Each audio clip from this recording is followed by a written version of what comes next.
ठीक है, आप अपने कंप्यूटर्स पे भी कर। And guys like you can say simple board पे लगातार बस उससे हमारी खुद की विजुअलाइजेशन। Hello dear ATPians, welcome to ATP star learning platform. Guys ATP star learning platform में मैं आप सभी का स्वागत करता हूं। गाइस आज ऑर्गेनिक केमिस्ट्री में we will be having fun. हम मस्ती करने वाले हैं, मजे लेने वाले हैं, कन्फर्मेशंस को 3D में विजुलाइज करने वाले हैं। और ये चीज़ आप खुद भी कर सकते हो, ठीक है, आप अपने कंप्यूटर्स पे भी कर सकते हो। बाकी मैं आपको यहाँ पे करके दिखाऊंगा, तो आई थिंक आपको काफ़ी मज़ा आएगा, ठीक है। And guys like you can से कि ये जो कन्वेंशनल लर्निंग होती है, जैसे जो हमें पढ़ाया गया था सिंपल बोर्ड पे लगातार बस लिखते रहना, दैट इज़ ऑल्सो फाइन।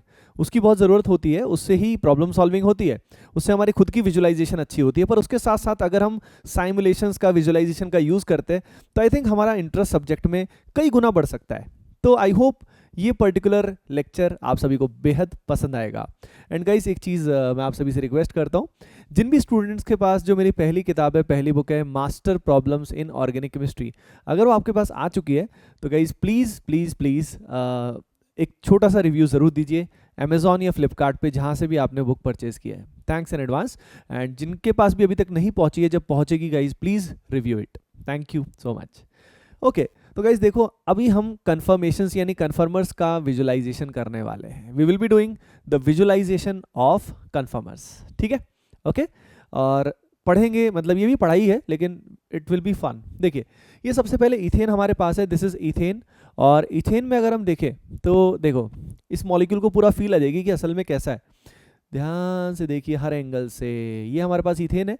और ये जो B, A B C, B dash, C dash, ये सब वाइट सफ़ेद जो है, ये क्या है बताओ भाई, क्या है, बोलो भाई, एच है। और ये जो ग्रे आपको दिखाई दे रहा है, ये क्या है? हाँ, समझ गए क्या? अलग अलग एंगल से आप इस मॉलिक्यूल को घुमा घुमा के देख सकते हो, ठीक है। और फिर हम कन्फर्मेशंस भी देखेंगे कैसे विजुलाइज करना है। अच्छा, अब देखो इसमें अगर न्यूमन प्रोजेक्शन देखना है, न्यूमन मतलब इसी का साइड व्यू। साइड व्यू देखोगे तो कैसा दिखाई देगा? यस, एंड ऐसे देखोगे तो कैसा दिखाई देगा? हाँ, समझ में आया? यानी ये पर्सपेक्टिव है, सिंपल, ये सीधा ऐसा, और इसी का न्यूमन फॉर्म कुछ ऐसा है। Got it everyone? ठीक है। अब इसके बाद, अब इसमें कन्फर्मेशंस कैसे होते हैं, तो आप सभी को याद होगा कि सिंगल बॉन्ड के अक्रॉस जब हम रोटेशन करते हैं तो इनफाइनाइट कन्फर्मेशंस पॉसिबल होते हैं। तो आइए देखते हैं इनफाइनाइट वो जो कन्फर्मेशंस है वो किस तरीके से बनेंगे। Let us see that. Yo guys, you can clearly see कि किस तरीके से कन्फर्मेशंस यहाँ पे हो सकते हैं, ठीक है। क्लियर है? दोबारा नहीं चल रहा है ठुल्लू। यस, किसी भी एंगल से विजुलाइज कर सकते हो, किसी भी एंगल से यू कैन विजुलाइज दिस। जैसे यहाँ पे है, मान लीजिए हमारे सामने ऐसा है, जैसे हमने जो यूज़ किया था, जैसे हमारे पास न्यूमन प्रोजेक्शन है। अब न्यूमन के अंदर अगर हमें करना है तो यही तो हमने किया था, हमने न्यूमन लिया था, न्यूमन के अंदर रोटेशन किया था, न्यूमन के अंदर हमने रोटेशन किया था। क्लियर है? तो आई थिंक आपको पूरी फील आ गई होगी कि ये क्या होता है। ये इथेन वाले केस में, इथेन के बाद जैसे फॉर एग्जांपल 1,2 डाइक्लोरो इथेन ले लेते हैं। Let us take the example of 1,2 dichloro ethane, ठीक है। इसमें और भी भयंकर मजा आने वाला है, भयंकर मजा आने वाला है। Yes, as you can see यहाँ पे ये जो ग्रीन आपको दिखाई दे रहे हैं, ये ग्रीन एटम्स कौन से हैं? हाँ, ये जो ग्रीन एटम्स है डियर स्टूडेंट्स, ये क्या है बताओ भाई? यस, ये है एग्जैक्टली ये हमारे पास है क्लोरीन, दीज टू क्लोरीन, ये दोनों कार्बन और ये दोनों हाइड्रोजन, ठीक है। अब देखो इसमें जैसे जैसे हम इसको घुमाते रहेंगे, ये घुमाना नहीं होगा, हम इसका कंफर्मेशन ड्रॉ करेंगे। पहले तो देखो न्यूमन, ये इसका न्यूमन प्रोजेक्शन है। न्यूमन में भी कौन से वाला है? हाँ, स्टेगर्ड है, ये एक्लिप्स्ड है, एक्लिप्स्ड है, वेरी गुड, ठीक है। अब इसमें अगर हम बात करें, पर्सपेक्टिव इसका कुछ ऐसा है। अब ये कैसे रोटेट करेगा, तो देखो रोटेशन के साथ ये इसके एनर्जी के बदलाव हैं। याद है आपको जो एनर्जी के बदलाव हमने देखे थे, ये एनर्जी के चेंजेस है। अभी इसका एनर्जी लेवल मैक्सिमम है, ये मैक्सिमम इसका 8.9 किलो कैलोरी है, 8.9 किलो कैलोरी लेवल पे लाई कर रहा है, यहाँ पे लाई कर रहा है। अब जब ये रोटेशन करेगा तो एनर्जी के बदलाव आएंगे, ठीक है। तो गाइस वो एनर्जी के बदलाव आपको ऑब्जर्व करना है, यू हैव टू ऑब्जर्व कि कैसे ये पॉइंट जो है ना वो मूव करेगा। तो आइए देखते हैं।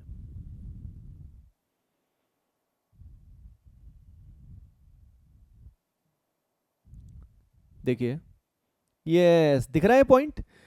हाँ, रोटेशन के साथ साथ, दोबारा से ट्राई करते हैं। देखो रोटेशन के साथ साथ कैसे एनर्जी के चेंजेस आ रहे हैं, ठीक है।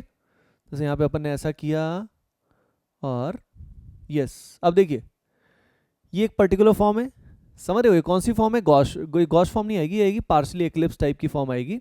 और इसके बाद अब ध्यान देना, सबसे लोवेस्ट एनर्जी कब होगी, जब ये दोनों Cl एक दूसरे के एंटी होंगे। तो आइए देखते हैं, ये भाग जाता है, लेकिन आप खुद इसको साइमुलेट कर सकते हो जिससे एनर्जी जो होगी वो मिनिमम हो जाएगी, ठीक है। सिमिलरली ब्यूटेन, ब्यूटेन हम ऑलरेडी कर चुके हैं, butane we have already done, है ना। देखिए ये रहा ब्यूटेन और ये है हमारे पास CH3, दीज आर CH3। देखिए इसमें भी वही रोटेशन वाला फंडा है, ये पर्सपेक्टिव है और इसको डिफरेंट एंगल से आप देख सकते हो, you can see it from different angles, beautiful molecule and with different angles you can सी कौन कौन से ग्रुप कहाँ कहाँ पे लाई करते हैं, ठीक है। ये हमारे सामने आ गया। अब मैं क्या बताऊँ आपको, अब इसका साइमुलेशन देखना है तो हम यहाँ से स्टार्ट कर सकते हैं और ये इसका एनर्जी कर्व जो आपको मैंने दिखाया था, ठीक है। शुरुआत में एनर्जी मैक्सिमम है, ये जो पॉइंट है इसको आप नोटिस करना, नोटिस द पॉइंट। देखिए अब रोटेशन को फील करना, यस गाइज, रोटेशन के साथ साथ कैसे एनर्जी के बदलाव आ रहे हैं dear students, again you can observe, yes. Maximum और मिनिमम कब होगा, मिनिमम को ऑब्जर्व करो, सीधा जो एंटी फॉर्म है, यस देखो यहाँ पहुंचा, यहाँ पहुंचते ही ये कौन सी फॉर्म थी, एंटी फॉर्म थी। तो आई थिंक इससे आपको एनर्जी कर्व की भी फील आ गई होगी और यहाँ पे दिया भी हुआ है कैसे एनर्जी के चेंजेस हो रहे हैं, how the energy is changing, got it ATPians, ठीक है। तो all the ATPians out there are studying at the next level, है ना, yes. Together we will change everything guys, we will, okay here comes, yes. देखो यहां पे अगर हम बात करें तो ये हमारे पास क्या है, ये हमारे पास है molecular structure stereochemistry of cyclohexane. तो देखो यार साइक्लोहेक्सेन की अगर हम बात करें तो यहाँ पे there are many ways by which this can be visualised. अब देखो ये जो फॉर्म है, ध्यान से देखो, अगर हम इसको ऐसे देख रहे हैं तो ये रिजिड फॉर्म लग रहा है, this is the rigid form, ठीक है। इस तरीके से रिजिड फॉर्म है ना, मतलब सारे के सारे जो कार्बन एटम है वो सेम प्लेन में लग रहे हैं लेकिन असल में सेम प्लेन में है नहीं। ये चेयर फॉर्म की बात हो रही है, तो चेयर जैसा कैसे कब दिखेगा, आइए वो विजुलाइज करते हैं। ध्यान से देखो सभी के सभी, ये आई थिंक अगर आप थोड़ा सा ध्यान से देखो तो it can look like a chair. देखो ध्यान से देखो आप इसको, ये जैसे 1 2 एंड 6 दिख रहा है, ये 1 है ये 2 है। आई होप कलर्स कुछ चेंज हो जाए तो इट कुड बी बेटर, पर चलो कोई नहीं, दैट इज ओके। तो यहाँ पे ये जो है ना, ये कुछ ऐसा है इस डायरेक्शन में, फिर बीच में प्लेन है और फिर नीचे की तरफ है, यानी ये एक तरह का चेयर का ही फॉर्म है। अगर आप इसको ऑब्जर्व कर सकते हैं, है ना, यू कैन क्लियरली सी कि यहाँ पे किस तरीके से ये चेयर फॉर्म ही है, देखो ध्यान से, है ना। तो ये विजुलाइज करने के तरीके होते हैं इसको कई सारे, you can visualise this, molecule को रोटेट करके खुद अगर आप चेयर फॉर्म को ऑब्जर्व करेंगे दैट वुड बी बेस्ट। इस एंगल से भी चेयर फॉर्म दिख रहा है, इस एंगल से भी चेयर फॉर्म दिख रहा है ना। ये पैरेलल लाइंस हैं और एक्सियल इक्वेटोरियल, हर एक बॉन्ड आपको बढ़िया से दिख जाएगा, बढ़िया से दिख जाएगा, ठीक है। Okay guys, so that is it. और भी चीज़ें होती हैं इसमें, और भी चीज़ें होती हैं, और भी विजुलाइजेशन होते हैं, लेकिन जो काम के हैं रिएक्शंस वाले विजुलाइजेशन भी हैं, मॉलिक्यूल्स के विजुलाइजेशन भी है। आइए यहाँ पे देखते हैं, यहाँ पे ये बहुत ही प्यारे विजुलाइजेशन है, बहुत ही प्यारे विजुलाइजेशन है डियर स्टूडेंट्स। यहाँ पे अगर हम देखते हैं तो यहाँ पे हम मॉलिक्यूल्स को विजुलाइज कर सकते हैं, जैसे कि हमारे पास मान लो CO2 है।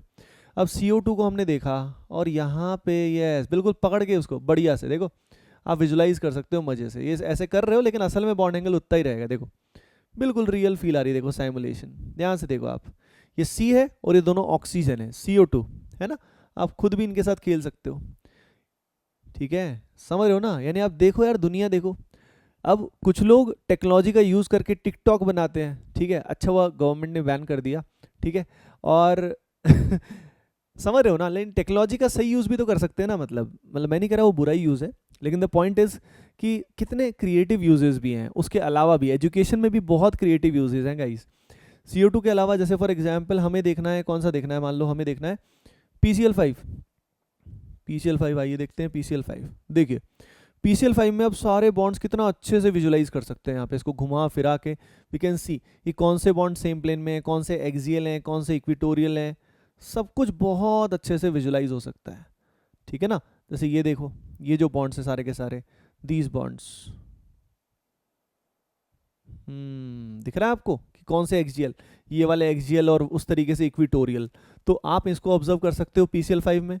PCl5 के अलावा BF3 देख लो, प्लेनर, प्लेनर, बिल्कुल प्लेनर, ध्यान से देखो, किसी भी एंगल से देखो तो ये प्लेनर है, ठीक है, यस दिस इज प्लेनर, समझ रहे हो। यानी आजकल हमारे पास क्या क्या सोर्सेज अवेलेबल हैं, ऑनलाइन अवेलेबल हैं, we can visualise the thing, और क्लास के बीच बीच में कभी कभी अपन इन विजुलाइजेशंस का यूज़ करेंगे तो things will be much more comfortable, बहुत आसान हो जाएगा आप सभी के लिए। ओके गाइस, तो गाइस आज का बस ये सेशन छोटा सा ही था, ठीक है, to give you little idea, ठीक है, कि भाई किस तरीके से हम साइमुलेशंस का, विजुलाइजेशंस का बीच बीच में अपने कोर्सेज में यूज़ करेंगे।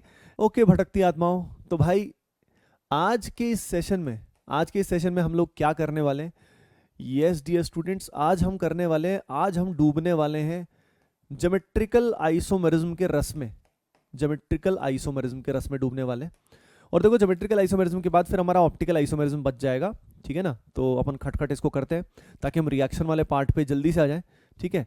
मैं समझ सकता हूँ आप लोग भी बेचैन हो रहे हो रिएक्शन वाले पार्ट पे जल्दी आने के लिए, मैं भी हो रहा हूँ, ठीक है। अब अपन स्पीड पकड़ेंगे बढ़िया बिल्कुल, क्योंकि बेसिक्स आपके बढ़िया हो चुके हैं, IUPAC, GOC, आइसोमेरिज्म भी आई होप आपका स्ट्रेंथन होता जा रहा होगा, ठीक है ना। ओके, अब बात करते हैं ज्योमेट्रिकल आइसोमेरिज्म की। तो देखिए सबसे पहले क्या फंडा क्या है, तो देखो मैं यहाँ पे आपको बता रहा हूँ, मैं यहाँ पे कुछ कंपाउंड्स दे रहा हूँ और उन कंपाउंड्स में आपको वो आपस में ज्योमेट्रिकल आइसोमर्स हैं, ठीक है।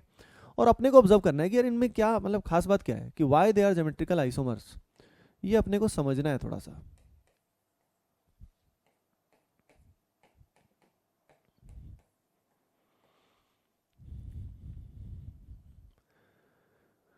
अजीब दास्तां है ये, कहाँ शुरू कहाँ खत्म, ये मंजिलें हैं कौन सी, ना वो समझ सके ना हम। ओके डियर स्टूडेंट्स, देखो यहाँ पे ये ज्योमेट्रिकल आइसोमर्स हैं, ये हैं, इनके बारे में आप लोग सोचोगे तो देखो पहली चीज, ज्योमेट्रिकल आइसोमर्स जो होते हैं, पहली चीज वो एक दूसरे में सिंपल रोटेशन से इंटर कन्वर्ट नहीं हो सकते। यानी पहला कंडीशन, अब सीधा कंडीशन पे आते हैं, पहला कंडीशन जो GI का है डियर स्टूडेंट्स, वो होता है, क्या होता है, रेस्ट्रिक्टेड रोटेशन। रेस्ट्रिक्टेड रोटेशन दिख रहा है आपने आपको, क्या मतलब है समझना, थोड़ा सा इसको फील लेना। देखो ये दोनों क्लोरीन अभी सेम साइड है, these two chlorine, these two atoms are on the same side, इस पाई बॉन्ड के रिस्पेक्ट में दोनों हेलोजन सेम साइड है। और यहां पे अगर नोटिस करो तो इस पाई बॉन्ड के रिस्पेक्ट में both the halogens, both the chlorines are on the opposite sides. हम सिंपली मान लो इसको इसमें कन्वर्ट करना चाहते हैं, तो इसको इसमें कन्वर्ट करने के लिए हमें यहां से रोटेशन करना पड़ेगा। रोटेशन का मतलब यहाँ पे रिलेटिव रोटेशन की बात कर रहे हैं, यानी इधर वाला Cl वैसे का वैसा रहेगा और यहाँ वाला ये घूम के नीचे आ जाएगा। अब ध्यान देना सभी के सभी, अगर हम बात करते हैं कि ये घूम के नीचे आ सकता है क्या, तो वो पॉसिबल नहीं है, क्योंकि यहाँ पे पाई बॉन्ड है, और पाई बॉन्ड की शेप आप जानते ही हो कि पाई बॉन्ड में इलेक्ट्रॉन क्लाउड ऐसे होता है, इस तरीके से होता है। अगर हमने रोटेशन करने की जरूरत की तो डियर स्टूडेंट्स क्या होगा, इस बॉन्ड को तोड़ना पड़ेगा। यानी यहां पे रोटेशन करने के लिए हमें इस पाई बॉन्ड को तोड़ना पड़ेगा, जो रूम टेम्परेचर पे पॉसिबल नहीं होता है। तो पहली जो पहचान है वो ये है, रेस्ट्रिक्टेड रोटेशन। लिख लेना कंडीशंस में, पहला कंडीशन रेस्ट्रिक्टेड रोटेशंस, रोटेशन। इसमें ये भी पॉइंट लिख लेना, it means that isomers are not interconvertible at room temperature. It means that isomers are not interconvertible at room temperature। है ना भाई लोग, क्लियर है? ओके अब इसके बाद देखो अगली चीज, ये पहला कंडीशन था, सेकंड कंडीशन की बात करते हैं जो बेसिक है, फिर शॉर्ट ट्रिक तो आएंगे ही आएंगे, पर बेसिक समझना बहुत जरूरी है। अब देखो ये और ये के बारे में हमने दोनों के बारे में बात कर ली है, अब हमें अगली चीज देखनी है। देखो ये जो पाई बॉन्ड है, इसमें ये कार्बन नंबर 1 है, ये कार्बन नंबर 2 है। अब इस कार्बन नंबर 1 को आप घर मान लो कि एक घर है, इस घर के अंदर दो बच्चे रहते हैं, एक बच्चा कौन है, छोटू, और एक है Cl, ठीक है। इस घर में भी दो बच्चे रहते हैं, एक रहता है छोटू, एक रहता है Cl, है ना। अब इस घर में से हमने किसी एक को चुनना है, किसी एक को प्रायोरिटी देनी है दोनों बच्चों में से, तो जो इसके अंदर जिसका एटॉमिक नंबर ज्यादा है हमने उसको प्रायोरिटी दे दी। यानी किसको प्रायोरिटी दे दी डियर स्टूडेंट्स, इनमें से पहले घर में से हमने हेलोजन को चुना, Cl को। सिमिलरली यहाँ पे भी हमने हेलोजन को चुना। अब ये जो HPG है, HPG का मतलब क्या है, हायर प्रायोरिटी ग्रुप। प्रायोरिटी किस बेसिस पे दिया हमने, एटॉमिक नंबर के बेसिस पे उस बच्चे को चुन लिया। अब इन दोनों बच्चों में जो डिस्टेंसेज हैं, अगल बगल के घर हैं, इनमें जो डिस्टेंस है ये मान लेते हैं x। ये जो डिस्टेंस होता है इन ग्रुप्स के बीच में, ये जो डिस्टेंस होता है इन ग्रुप्स के बीच में, इसको हम क्या बोलते हैं dear students? It is known as aerial distance. इसको बोला जाता है एरियल डिस्टेंस। एरियल डिस्टेंस का मतलब क्या है? हाँ, एरियल डिस्टेंस का मतलब है पूरे एरिया को कवर कर रहा है, ये पूरा एरिया कवर हो रहा है डियर स्टूडेंट्स। क्लियर है? ठीक है। अब देखो सभी के सभी यहाँ पे अगर हम बात करें तो देखो सभी के सभी, ये सी एल यहाँ, ये सी एल यहाँ, ठीक है, ध्यान देना सभी के सभी। अब यहाँ पे सी एल इधर है, यहाँ सी एल इधर है, तो भाई अब वही सी एल जो यहाँ पे लिया हमने, वही जो बच्चे यहाँ सेलेक्ट किए वही यहाँ पे देख लिया हमने ना, उनके बीच में जो डिस्टेंस है वो यहाँ पे y है। यानी अगली चीज आपको समझ में आ गई है, क्या समझ में आ गई? कि aerial distance is different. Aerial distance is different. और एरियल डिस्टेंस क्या होता है? ये उन दोनों ग्रुप्स के बीच में, सेलेक्टेड ग्रुप्स के बीच में क्या होता है? डिस्टेंस होता है। तो अगली चीज आई थिंक आप सभी को समझ में आ जानी चाहिए, क्या है ये? Aerial distance is yes different. Different है भैया, डिफरेंट है। क्लियर है एवरीवन? ओके, अब देखो, अब बात करते हैं अगले केस में। अगले केस में खुद ही समझ जाओगे, देखते ही समझ में आ जाएगा कि यहाँ पे होगा कि नहीं होगा। पहला कंडीशन, पहला पाई बॉन्ड आते ही समझ में आ गया कि हाँ भाई रोटेशन क्या होगा? बोलो भाई क्या होगा? रेस्ट्रिक्टेड होगा। रोटेशन क्या होगा? रेस्ट्रिक्टेड होगा। ओके, तो यहाँ पे रोटेशन रेस्ट्रिक्टेड है। पहला कंडीशन डन हो गया। सेकंड कंडीशन एरियल डिस्टेंस का, तो यहाँ पे देखो, यहाँ पे हमने चुना f को, यहाँ पे चुना br को, क्योंकि h और h है, बाकी तो h है। इनके बीच में डिस्टेंस यहाँ कम है और यहाँ डिस्टेंस क्या है डियर स्टूडेंट? ज्यादा है। तो clearly these two are geometrical isomers of each other. तो नाम से ही समझ में आ जाना चाहिए ना, ज्योमेट्रिकल आइसोमर्स मतलब आइसोमर्स जिनका ज्योमेट्री अलग हो। ज्योमेट्री मतलब मेजरमेंट। अब कौन सा मेजरमेंट? एरियल डिस्टेंस की बात यहाँ पे की जा रही है, समझ रहे हो ना? तो ज्योमेट्रिकल आइसोमर्स मतलब आइसोमर्स हैविंग डिफरेंट ज्योमेट्री, मतलब डिफरेंट एरियल डिस्टेंसेस। लेकिन पहला कंडीशन बेहद इंपॉर्टेंट है, क्योंकि यही चीज है जो इसको डिफरेंशिएट करेगी कन्फर्मेशनल आइसोमर्स से, कन्फर्मेशन से डिफरेंशिएट करेगी। जैसे कि यहां पे देखो, इन दोनों को देखो, इन दोनों में पहला कंडीशन सेटिस्फाई नहीं है। यहां पे अगर देखो तो यहां पे सिंगल बॉन्ड है, और सिंगल बॉन्ड के अक्रॉस रोटेशन जो होता है डियर स्टूडेंट्स, वो क्या होता है? फ्री होता है। Rotation is free. तो भाई ये इसमें कन्वर्ट ही हो जाएगा, यानी ये एरियल डिस्टेंस अलग था, सेकंड कंडीशन डन था, लेकिन पहला कंडीशन डन नहीं हुआ, तो ये GI नहीं है, ये सिंपल CI है। CI मतलब conformational isomers and dear students. तो I think the concept is very very clear in your mind. आपके दिमाग में बेहद क्लैरिटी है कि भाई हो क्या रहा है। Is it clear to you? Done? Understood? Nice, ठीक है। अब उसके बाद अगला क्वेश्चन यहां पे देखते हैं डियर स्टूडेंट्स। देखो, मान लो हमारे पास कुछ ऐसा है, और यहाँ पे मान लेते हैं F मान लेते हैं, यहाँ पे Cl मान लेते हैं। अब ये बताओ, एल्काइंस में खुद ही सोचो, एल्काइंस में क्या GI पॉसिबल होगा? अभी हमको यही देखना है कि कहाँ कहाँ पे GI पॉसिबल है, कहाँ कहाँ पे GI पॉसिबल नहीं है, ये देखना है सबसे पहले। सबसे पहले हमें देखना है, इनफैक्ट सबसे पहले हम ये एल्कीन्स वाले केस ही देखेंगे, एल्कीन के बाद फिर बाकी सब पे जाएंगे। एल्कीन से ही काफ़ी कुछ समझ में आ जाएगा अपने को, काफ़ी कुछ समझ में आ जाएगा।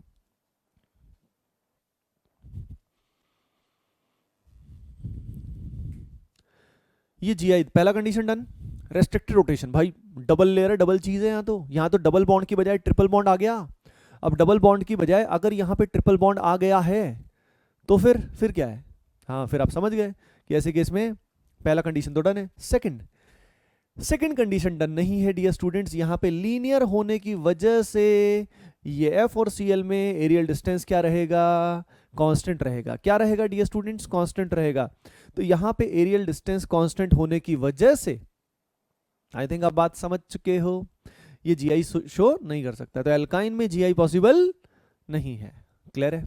ठीक है, ओके। अच्छा, एल्कीन हो गया। एल्कीन में अब अगली चीज हम शेयर करते हैं। ये हो गया, ये हो गया, ये आपने सब लिखते जाना, जो सारे एग्जाम्पल है बढ़िया से लिखते जाना, क्योंकि उसी से आपके नोट्स अच्छे बनेंगे और बाद में आप बढ़िया परफॉर्म करोगे।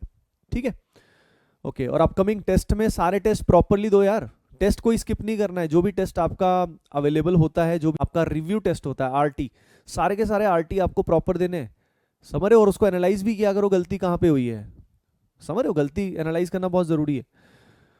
ओके, ये हो गया, ये हो गया, ये हो गया। अब अगली चीज के बारे में बात करते हैं। जैसे कि यहाँ पे हमारे सामने कुछ ऐसा है, we have something like this. यहाँ पे F मान लेते हैं, यहाँ पे 2 Cl, और यहाँ पे अगला केस यहाँ पे लिखता हूँ, ये है कुछ ऐसा। थिंक अबाउट दिस कि ये आपस में ज्योमेट्रिकल आइसोमर्स हैं या नहीं है, ये दोनों आपस में ज्योमेट्रिकल आइसोमर्स हैं या नहीं है। तो सोचना इसके बारे में, थोड़ा सा दिमाग लगाओ।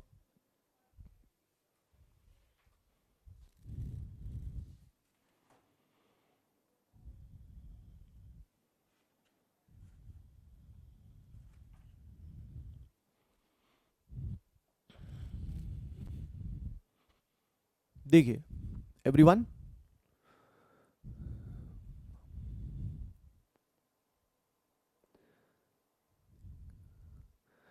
देखो यहां पे अगर हम बात करते हैं,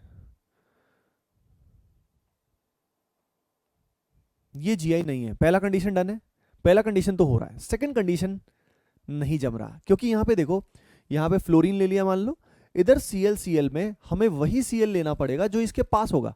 ऐसा नहीं है कि ऊपर वाला सीएल ले लिया, नहीं, दोनों ही जब सेम है तो we have to take that group which is nearest. अब यहां पे भी अगर देखोगे तो सीएल पास वाला लेना पड़ेगा। यानी ऐसे केस में, यानी एक ही घर में अगर जुड़वा बच्चे हों, एक ही घर में अगर जुड़वा बच्चे हों, मतलब दोनों के दोनों अगर सेम ग्रुप्स हो गए, तो ऐसे केस में जीआई पॉसिबल नहीं होता है। याद रखिए सभी के सभी, लॉजिकल है, बिकॉज एरियल डिस्टेंस क्या हो जाते हैं, सेम हो जाते हैं। यहाँ पे एरियल डिस्टेंस x है और यहाँ पे भी एरियल डिस्टेंस जो है डियर स्टूडेंट्स वो क्या है, x है। डन, क्लियर है, ठीक है। तो अब इसी के बेसिस पे शॉर्ट ट्रिक आ जाएगा, इसी के बेसिस पे शॉर्ट ट्रिक आ जाएगा। तो अभी हम एल्कीन्स के बारे में ही देखेंगे, एल्कीन्स की फिर थोड़ी थोड़ी वेरिएशन देखेंगे और अगले केसेस पे आ जाएंगे। पर फंडामेंटल ये है जीआई का, जीआई में अगर ये आ गया तो सब कुछ आ गया, कोई दिक्कत वाली चीज़ ही नहीं है।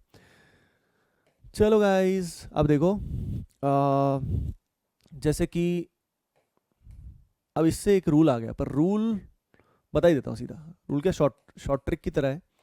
इस रूल को क्या बोला जाता है, this rule is known as ABCD rule. ठीक है, किसने बनाया भाई, तुम्हारे मास्टर जी ने बनाया है, ठीक है। ABCD ग्रुप मान लो, यहाँ पे कुछ भी ग्रुप हो सकते हैं, not just atom, it can be group, methyl, ethyl, propyl, कुछ भी हो सकते हैं। तो इस रूल के हिसाब से एल्कीन यानी पहला कंडीशन तो ऑटोमेटिकली सेटिस्फाइड है।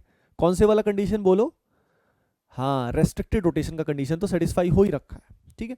अब यहाँ पे सेकंड कंडीशन की बात हो रही है, दैट इज कौन से वाला, एरियल डिस्टेंस। उसको बार बार चेक करने की जरूरत नहीं है, सिंपली क्या चेक करो, ए और बी को चेक करो। घर में जुड़वा बच्चे नहीं होने चाहिए, यानी ए और बी ग्रुप सेम नहीं होना चाहिए, सिर्फ दो को ही कंपेयर करना है। याद रखो, चारों को कंपेयर नहीं करना, दो को ही करना है, यानी उसी घर में जो दो बच्चे रहते हैं उसको कंपेयर करना है। यहाँ पे सी और D, they also must be different, समझ रहे हो। जैसे मतलब अगर हम बात करें, अगर ऐसा है तो जीआई शो होगा, जैसे कि ये बात करते हैं।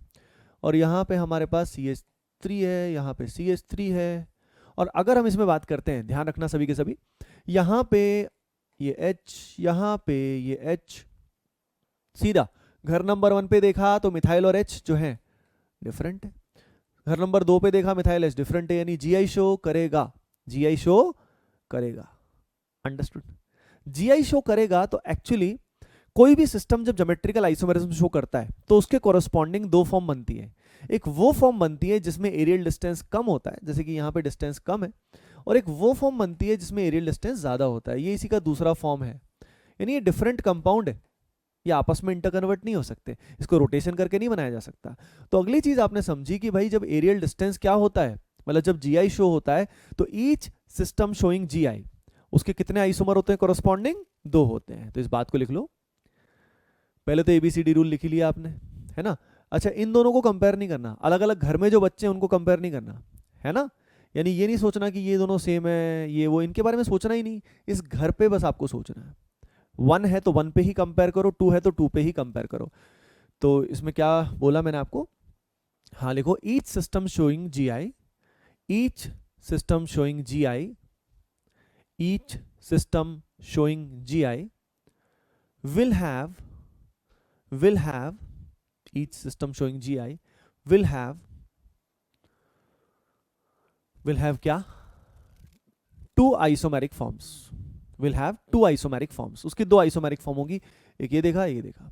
अभी जो आइसोमेरिक फॉर्म्स हैं इनको बोलते क्या है, हम क्या बोलते हैं आइसोमेरिक फॉर्म्स को, तो देखो इनके बारे में अगली बात कर लेते हैं। नेक्स्ट थिंग,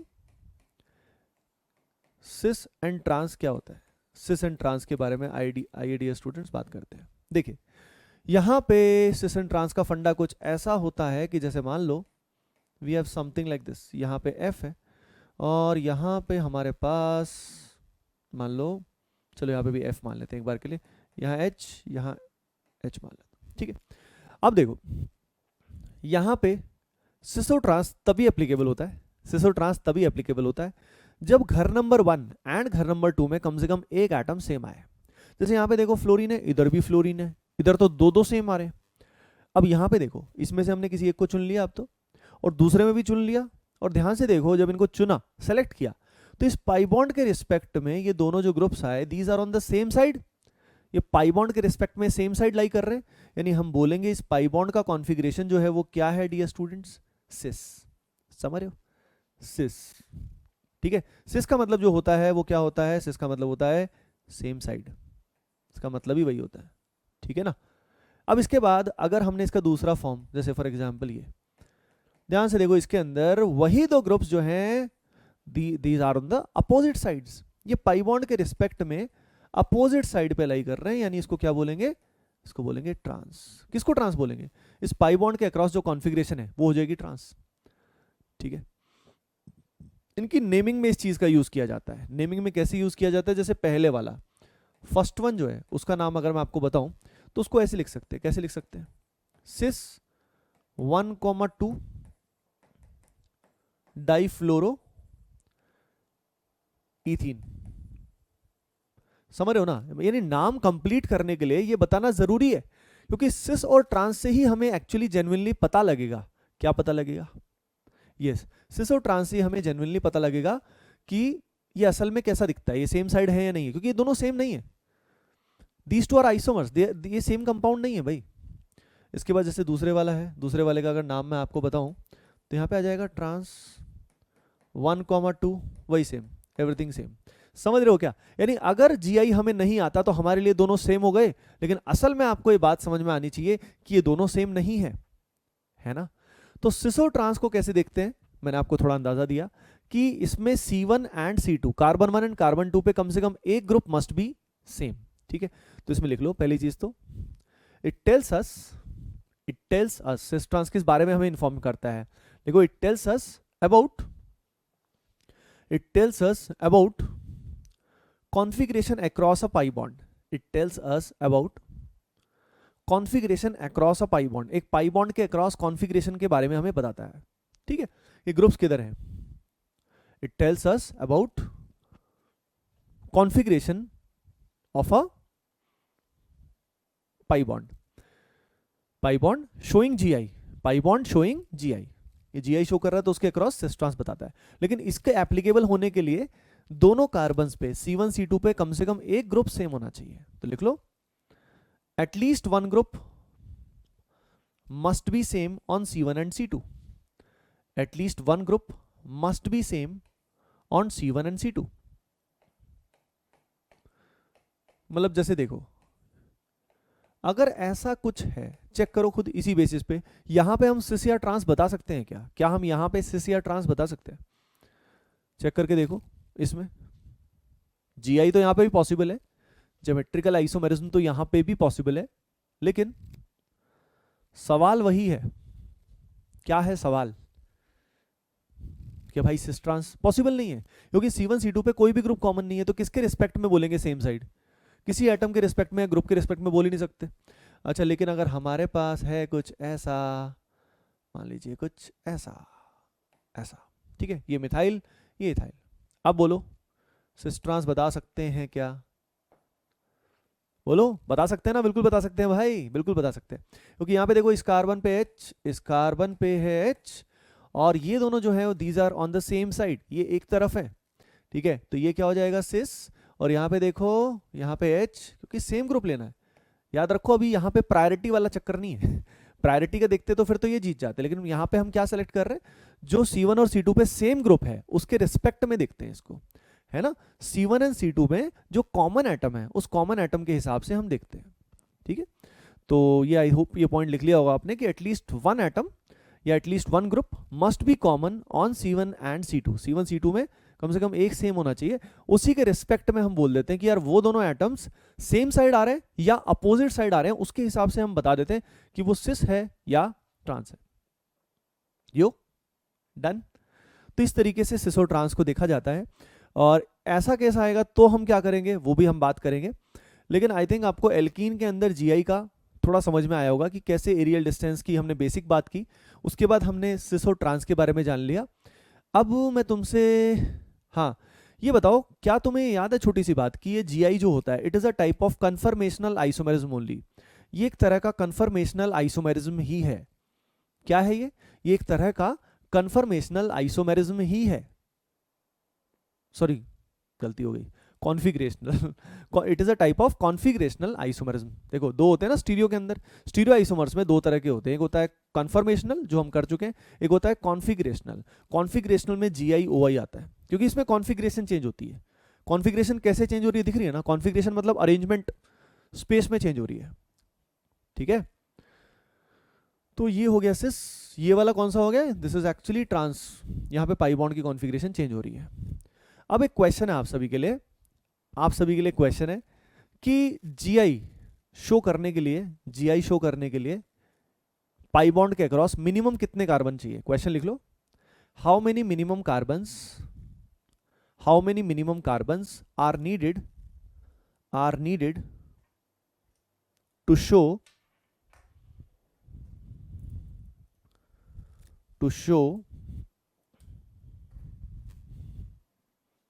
जीआई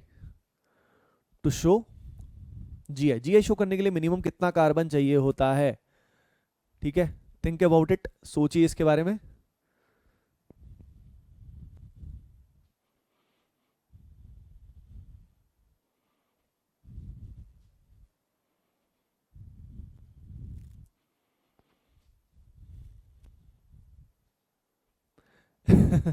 पता कितना होता है, 0। कार्बन की रिक्वायरमेंट ही नहीं होती डियर स्टूडेंट्स, इसमें कार्बन की कोई भी रिक्वायरमेंट नहीं होती है। एन डबल बॉन्ड एन इस तरह से अगर आ जाए, ध्यान से देखो, जो हमारे सारे कंडीशंस हैं all of them are followed in this. इसके अलावा और भी एग्जांपल है, बहुत सारे एग्जांपल्स हैं यहाँ पे, एच ले लो, हाइड्रोजन ले लो, कुछ भी ले लो। तो यहाँ पे पाई बॉन्ड है तो रोटेशन क्या हो गया, रेस्ट्रिक्टेड हो गया। रोटेशन रेस्ट्रिक्टेड के बाद अगली चीज क्या होती है, हाँ एरियल डिस्टेंस वाली चीज। तो ये देखो ABCD रूल लगाओ, ये दोनों अलग है और ये दोनों क्या है, अलग है। ABCD रूल कैसे लगाते हैं आपको बता ही दिया मैंने। तो ये जीआई शो करेगा, यानी GI can be shown even without carbon. लेकिन मान लो अब क्वेश्चन आपके सामने है कि जीआई शो करना है, लेकिन क्या करना है, हाँ जीआई शो करना है लेकिन एल्कीन के लिए पूछा है, how many minimum carbon are needed for alkene to show, ठीक है। तो क्या करोगे, तो लिख लो क्वेश्चन भाई, how many minimum carbon is needed for an alkene to show GI। Alkene के लिए बोल दिया अब यहाँ पे, अब दिमाग लगाओ सभी के सभी।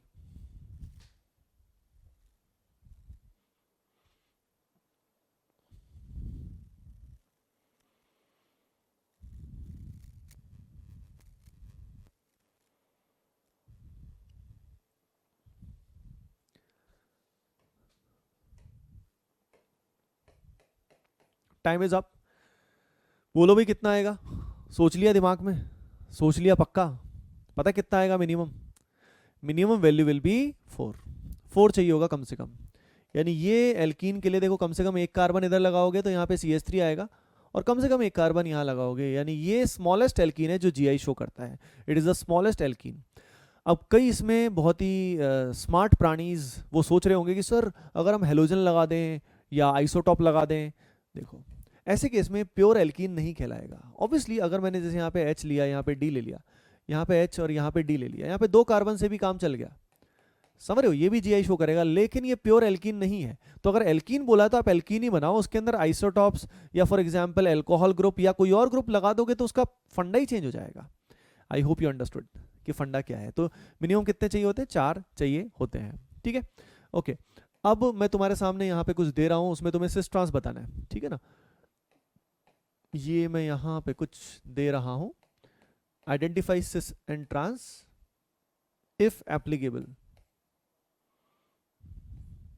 यस, ये डिफरेंट पाई बॉन्ड्स हैं, तुम्हें ज्योमेट्रिकल आइसोमेरिज्म चेक करना है, ठीक है ना, लिख लेना क्वेश्चन के ऊपर। सिस एंड ट्रांस अप्लाई करो, अगर आए तो। सिस एंड ट्रांस तभी आएगा, आप जानती हो कब कब आता है, मल्टीपल आ गए अब इसमें, है ना, मल्टीपल पाई बॉन्ड्स आ गए।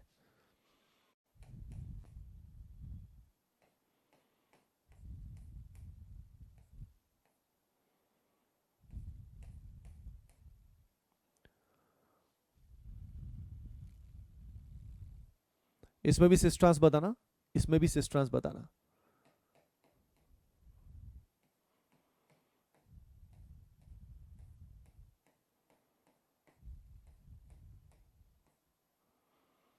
इसमें भी बताना, सब में सिस ट्रांस बताना है। और साथ साथ जीआई भी चेक करना है। जीआई कैसे चेक करते हैं, याद है ना, एबीसी डी रूल लगाओ, फुल एंजॉय। जैसे यहाँ पे देखो, यहाँ पे सीधा मैंने देखा कि अच्छा इसमें तो एक ही घर में जुड़वा बच्चे हैं, यानी जीआई का कंडीशन वॉयलेट हो गया, तो इसमें जीआई पॉसिबल नहीं है। यहाँ पे देखो, इस कार्बन पे एक तो एच है और एक ये पूरा ग्रुप है, पूरा बड़ा ग्रुप, सिर्फ कार्बन को मत देखना, डिफरेंट है। यहाँ देखो, यहाँ एच है और ये पूरा ग्रुप है अलग, पूरा इतना बड़ा ग्रुप, नॉट जस्ट कार्बन, तो ये जीआई तो शो करेगा ही। और मैंने बोला था कि दोनों घरों में कम से कम एक बच्चा कॉमन होना चाहिए। वैसे तो बहुत ऑकवर्ड सी बात है कि दोनों घरों में एक बच्चा कॉमन कैसे हो सकता है, ठीक है ना। तो यहाँ पे अगर हम देखें तो ये दोनों एच के रेस्पेक्ट में इट विल बी सिस, सिस आएगा यहाँ पे। अब बाकी तुम करो जल्दी से, दिमाग लगा के सारे के सारे, कि कैसे इसमें होगा, थिंक अबाउट इट।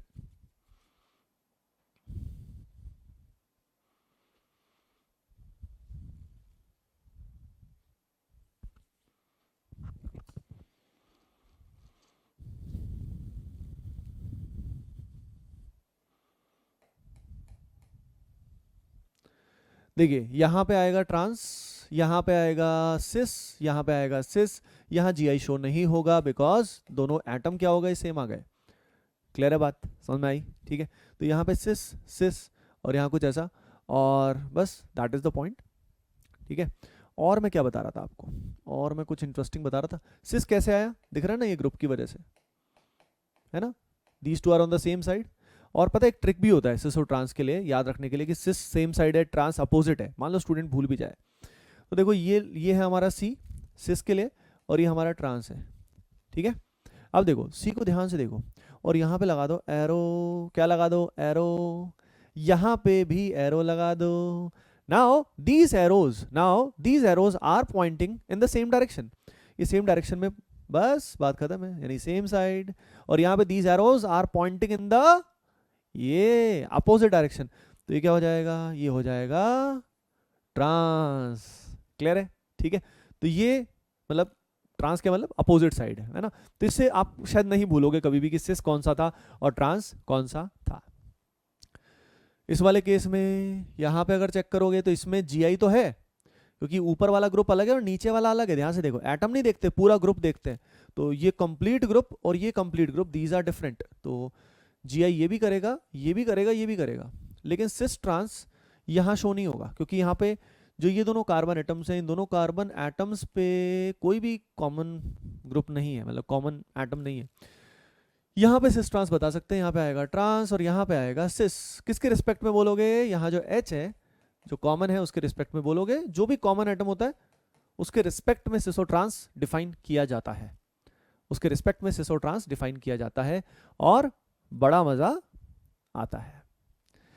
चलो भाई, अगले के बारे में बात करो जल्दी से, थिंक अबाउट इट, नेक्स्ट वाले केस में।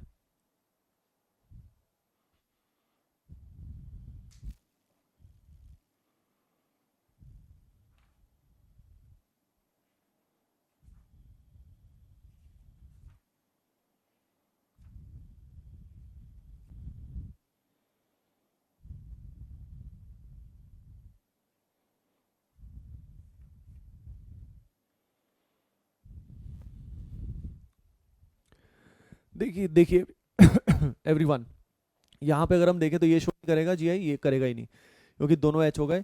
ये भी नहीं करेगा क्योंकि ये ऊपर वाला ग्रुप और नीचे वाला सेम आ गया, ठीक है। इसके बाद अगर मैं बात करूं तो ये करेगा, ये भी करेगा, ये होगा ट्रांस और ये होगा सिस। अब मतलब मुझे आई होप बताने की जरूरत नहीं है ना। तो भाई जीआई का बेसिक फील तो आपको आ गया, एल्कीन्स में कैसे उसको अप्लाई करते हैं ये अपन ने देख लिया। अब देखो मैंने बताया था कि कई जगह सिस ट्रांस एप्लीकेबल नहीं है, जैसे कि ये वाला केस मैंने आपको बताया था। जैसे कि यहाँ पे अगर हम बात करें, यहाँ फ्लोरीन है, यहाँ क्लोरीन है, यहाँ ब्रोमीन है और यहाँ आयोडीन है, ठीक है। तो यहाँ पे जब सिस ट्रांस एप्लीकेबल नहीं है तो हमें एक ऐसे सिस्टम की रिक्वायरमेंट थी। इस तरह का कॉन्फ़िगरेशन, मतलब एक और तरीका होता है जो बाकी दो सब जगह ही अप्लाई होता है, सब जगह अप्लाई होता है। वो जो सिस्टम होता है उसको बोलते हैं ईजेड नॉमेनक्लेचर या ईजेड नोटेशन या ईजेड कॉन्फ़िगरेशन भी बोल सकते हैं। तो आप सभी हेडिंग लगाओ जल्दी से, ईजेड नोटेशन, हेडिंग लगाओ सभी के सभी, EEZ notation. It is applicable everywhere, जहां पे भी जीआई पॉसिबल है, जहां पे भी, यानी जहां सिस ट्रांस एप्लीकेबल था वहां तो ये एप्लीकेबल होगा ही होगा, लेकिन उसके अलावा जहां सिस ट्रांस एप्लीकेबल नहीं भी था वहां पे भी अप्लाई होगा। तो ईजेड के बारे में लिखो छोटा सा, देखो it it can be used anywhere, it can be used anywhere where GI is possible. It can be used anywhere where GI is possible, जहां पे GI पॉसिबल है। आई होप बात समझ में जरूर आई होगी, क्लियर है, ठीक है। अच्छा जी, अब हम क्या बात कह रहे थे आपको, तो देखो पहले तो EZ का फुल फॉर्म जान लेते हैं। देखिए E स्टैंड्स फॉर एंटगीगन, E को बोला जाता है एंटगीगन, हेलो हेलो हेलो, हाँ एंटगीगन। और Z जो होता है इसका फुल फॉर्म होता है जुसामेन, जुसामेन, ठीक है। Entgegen stands for opposite, opposite, cis trans से इसको रिलेट नहीं करो तो अच्छा रहेगा। और यहाँ पे Z zusammen stands for same, same side, है ना। अब ध्यान देना, इसमें एक बड़ी इंटरेस्टिंग ऑब्जर्वेशन है। देखिए यहाँ पे अगर एंटगीगन की बात करें तो इसमें ENTE, अगर इस पे फोकस करो तो यू विल सी एंटी, और एंटी मतलब अपोजिट, वैसे इंटी आ रहा है बट ठीक है, जुगाड़ सही है। यहाँ पे अगर ऑब्जर्व करो तो और भी मस्त ऑब्जर्वेशन है, ये मैंने बहुत साल पहले ऑब्जर्व किया था, ठीक है। जुसामेन में अपने आप ही लिखा हुआ है सेम, जुसामेन में अंदर ही क्या छुपा हुआ है, सेम, मस्त लगा है ना, ओके।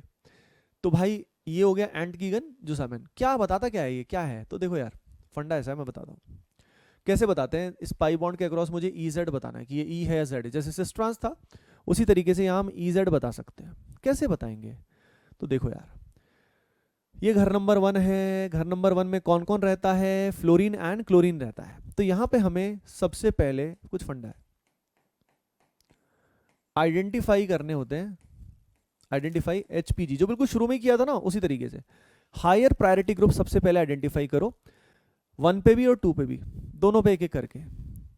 कैसे आइडेंटिफाई करोगे, इसमें प्रायोरिटी के जो रूल्स होते हैं उनको बोला जाता है CIP रूल्स। जो प्रायोरिटी के रूल होते हैं जिन साइंटिस्ट ने बनाए वो rules, they are known as CIP, ठीक है। साइंटिस्ट एक C for Cahn, I for Ingold, P for Prelog, तो कान इनगोल्ड प्रीलॉग रूल्स हैं, CIP रूल्स शॉर्ट में बोलते हैं। कई साइंटिस्ट हैं उन्होंने मिलकर ये रूल्स बनाए। ये किस लिए है, these are use for like giving the priority, priority देने के लिए इन रूल्स का यूज होता है, ठीक है। तो आइडेंटिफाई करो HPG को, रूल्स के हिसाब से आइडेंटिफाई करो, ठीक है। और उसके बाद अगर वो, सीधी सी बात है, अगर वो अपोजिट साइड आते हैं, if higher priority groups are on the opposite side, तब configuration capital E, otherwise same side है तो Z, ठीक है। अब देखो अब ये CIP रूल क्या क्या है, तो देखो रूल तो कई सारे होते हैं, लेकिन अपने को सारे रूल नहीं जानने, अपने को लिमिटेड रूल जानने हैं। जैसे पहली चीज सबसे इंपॉर्टेंट इसके अंदर अगर कुछ है तो वो पहला प्रायोरिटी और सबसे पहली चीज देखी जाती है एटॉमिक नंबर, ठीक है। एटॉमिक मास नहीं, एटॉमिक नंबर, जैसे पीरियोडिक टेबल के लिए जो हमारा मेन बेसिस होता है वही यहाँ पे देखा जाता है। तो एटॉमिक नंबर हायर जिसका होगा उसको प्रायोरिटी ज्यादा मिलेगी, ये लिखते रहना नोट्स, की पॉइंट्स लिखते रहना, ठीक है। तो higher atomic number will be given more preference, ठीक है। 2-3 जो मेन रूल्स है मैं यहीं पे लिखवा दूंगा। अब F4Cl में बोलो भाई कौन जीतेगा, ऑब्वियसली Cl। और Br और I में कौन जीतेगा, बोलो भाई आयोडीन, पक्का, हाँ सही है सही है, ओके ओके। तो अब देखो दीज टू ग्रुप्स, ये दोनों हो गए HPG हमारे, VIPs हो गए, VIPs को आइडेंटिफाई किया। ये इस पाई बॉन्ड के रिस्पेक्ट में these are on the same side with respect to this pi bond, same side होने की वजह से यहाँ पे जो कॉन्फ़िगरेशन आएगा दैट विल बी Z, क्या होगा Z, hoping that it is clear. तो इसका भी नेमिंग में नॉमेनक्लेचर में यूज कर सकते हैं, यानी जो नाम है उस नाम से पहले जैसे हमने सिस्ट्रांस लगाया था उसी तरीके से यहाँ पे EZ का यूज कर सकते हैं। तो EZ आ सकता है, समझ रहे हो ना। EZ की अगर बात करें तो ये कहाँ पे नहीं आता है, तो देखो जेई एडवांस में नहीं आता है, लेकिन जेई मेन में या नीट में ये आ सकता है, आया हुआ भी है, ठीक है ना। जेई मेन में तो आया हुआ है ये, 2012 में ऑनलाइन वाले पेपर में आया था ये, ठीक है। तो EZ बेसिक्स तो आना चाहिए, लेकिन बहुत हाई फाई की रिक्वायरमेंट नहीं है। CIP रूल पहला देख लिया, एटॉमिक नंबर पहली चीज है, एटॉमिक नंबर देखना है, ठीक है। अब देखो अगली चीज की बात करते हैं, आइए देखते हैं। जैसे हमारे पास है कुछ ऐसा, यहाँ कुछ ऐसा CH3 मान लेते हैं, और यहाँ पे है हमारे पास CH2I, ठीक है। और यहाँ पे हमारे पास है मान लीजिए CH2F, और यहाँ पे CH3 मान लो। अब देखो यहाँ सिस्ट्रांस तो एप्लीकेबल है अगर आप देखो, लेकिन EZ तो सब जगह ही एप्लीकेबल है, तो सिस्ट्रांस एप्लीकेबल है इसका मतलब ये नहीं कि EZ नहीं लगाओगे, दोनों में से कोई भी यूज कर सकते हो अब यहाँ पे, है ना। आपको तो ऑप्शन दिए जाएंगे, उसमें से देखना है। तो देखो इसमें अगर मैं कुछ काम की बात आपके साथ शेयर करूं तो वो क्या है, देखिए पहला एटम डायरेक्ट जो जुड़ा हुआ है वो सेम है, कार्बन कार्बन बिल्कुल सेम, ठीक है। अब कार्बन से जुड़े हुए हैं 3H। अब फंडा क्या है, पहला एटम एटॉमिक नंबर सेम हो गया ना, इन दोनों में एटॉमिक नंबर सेम हो गया। तो अगर डायरेक्टली जुड़ा हुआ एटम सेम है तो हमें क्या देखना होता है, हमें अगले 3 देखने हैं। भाई इस कार्बन से अगले 3 कौन जुड़े हैं, हमने देखा इस कार्बन से अगले 3 जुड़े हुए हैं H, और इस कार्बन से अगले 3 कौन जुड़े हैं IHH। अब इसमें जिसका एटॉमिक नंबर सबसे ज्यादा होगा उसको आप किससे कंपेयर करोगे, इन तीनों में से जिसका सबसे ज्यादा है, इसमें तो सारे के सारे H है, तो I और H में कौन जीतेगा, I जीत जाएगा, समझ रहे हो। तो ये हायर प्रायोरिटी हो गई। यानी अगला फंडा क्या होता है, अगर डायरेक्टली जुड़ा हुआ एटम सेम है तो आप उस एटम से जुड़े हुए अगले 3 एटम्स को देखोगे, और उन तीनों एटम्स में जो सबसे हाईएस्ट एटॉमिक नंबर है उसको आप कंपेयर करोगे। यानी इनको एक तरह से डिक्रीजिंग, अभी टीम मैच हो गया, पहले ये सिंगल सिंगल मैच था, ठीक है। अब ये 3 प्लेयर्स के बीच में मैच है, पर पहला मैच किसके बीच में है, I और H के बीच में, समझ रहे हो। नॉकआउट सीरीज की तरह है कि इसमें जो पहले मैच जीत गया वो जीत गया, आगे मैचेस कराने की जरूरत नहीं है, यानी आगे हमें कंपैरिजन नहीं कराना है, ठीक है। तो अगला फंडा वही है, ये आप लिख लेना कि CIP रूल में सेकंड, कि if directly attached atom is same, if directly attached atom is same, if directly attached atom is same, then compare the atomic numbers, of next 3 directly attached atoms, compare the atomic numbers of next 3 directly attached atoms, ठीक है। अगले 3 जो directly जुड़े हुए हैं उन atoms का comparison करना होता है। डन, क्लियर है। तो यहां पे ये जीत गया। अब इसमें देखो ये दिमाग में भी कर सकते हो, जैसे यहाँ कार्बन है, इस कार्बन से अगले 3 दिमाग में देखे, अच्छा HH और F है, और सबसे ताकतवर कौन है, सबसे अच्छा बल्लेबाज बैट्समैन कौन है, फ्लोरीन है, और यहाँ सबसे अच्छा कौन है, H। लॉजिकल सी बात है भाई, ये जीत गया। Now as these are on the opposite side with respect to the pi bond, तो यहाँ जो कॉन्फिग्रेशन आएगा दैट विल बी E, ये हो जाएगा E। बात समझ में आई, अंडरस्टूड है, ठीक है।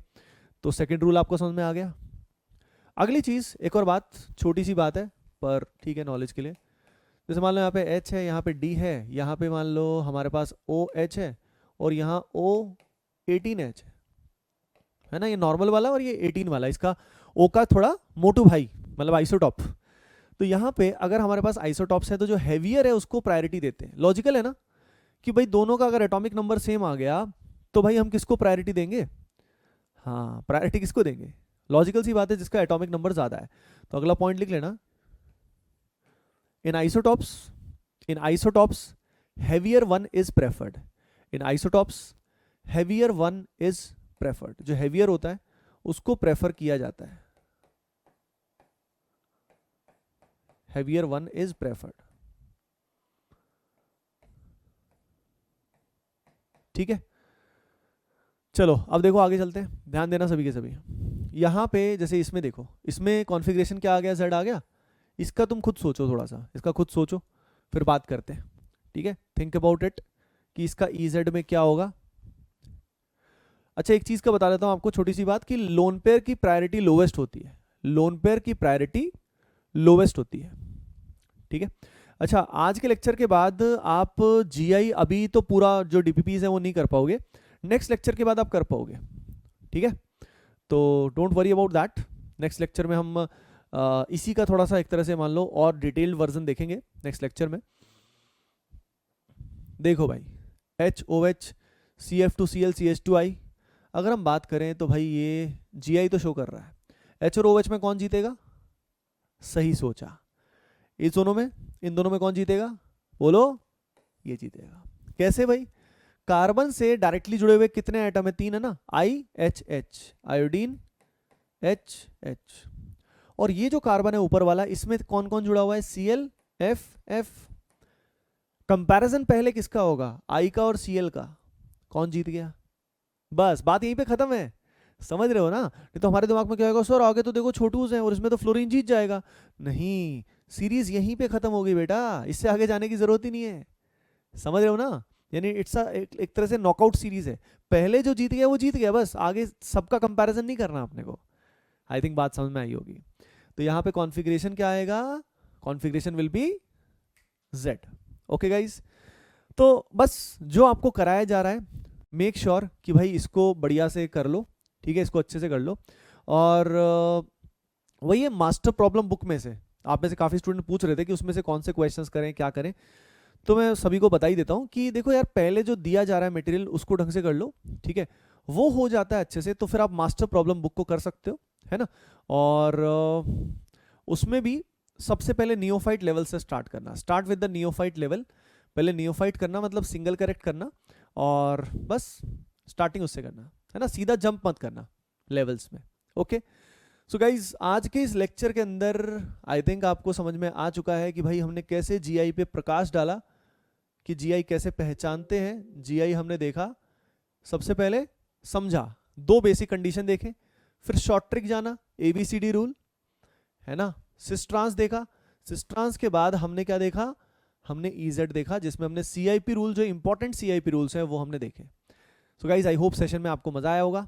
ठीक है, और बस अपना ध्यान रखो, और जो मैंने बताया इंपॉर्टेंट बात, लेक्चर को रिवाइंड पॉज ना करें, देख लेना, आपकी परफॉर्मेंस में बेहद इंप्रूवमेंट आएगा, बहुत इंप्रूवमेंट आएगा, बहुत इंप्रूवमेंट आएगा। बताना मुझे, ठीक है, आएगा कि नहीं आएगा? ठीक है, चलो गाइज, ओके, फिर मिलते हैं, bye bye, take care and love you all.